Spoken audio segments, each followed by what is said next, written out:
Nous abordons le sujet du temps et de la façon dont nous pouvons le transformer en allié.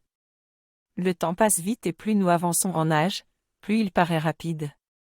Cependant, si nous décidons de surfer sur son flux incessant avec de bonnes habitudes, nous mettons son principe d'inertie à notre service pour capitaliser l'énergie de nos actions efficaces et migrer dans le monde que nous souhaitons habiter. Le concept de prédestination protestant nous montre comment faire de Dieu notre allié plutôt que de le voir comme notre maître.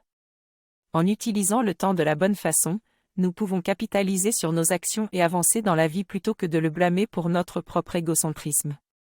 Dans ce texte, il est expliqué que nos mauvaises habitudes quotidiennes peuvent avoir un effet cumulé sur notre santé et notre bien-être à long terme. Nous pouvons avoir tendance à blâmer la vie ou les circonstances extérieures pour nos problèmes, alors que ce sont souvent nos choix et nos comportements qui en sont responsables. Nous devrions donc être conscients de nos habitudes quotidiennes et en évaluer les conséquences positives et négatives. Je suis invité à faire un audit de mes habitudes quotidiennes afin de réduire les mauvaises et d'augmenter les bonnes. Je dois faire une liste de toutes mes habitudes, ingérer ou pratiquer régulièrement, comme boire du whisky tous les soirs en rentrant du travail ou ajouter du sucre même si c'est déjà assez sucré.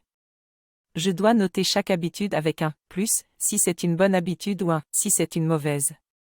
Ensuite, je dois additionner les plus et les minus, et noter en rouge les 3 habitudes les plus nocives et en vert les 3 les plus bienfaitrices. À partir de là, je dois chercher un moyen de réduire ou d'annuler les habitudes nocives et d'améliorer les habitudes bénéfiques. Tout cela nécessite de l'honnêteté envers moi-même. En prenant conscience de ces choses, je peux migrer vers un monde meilleur.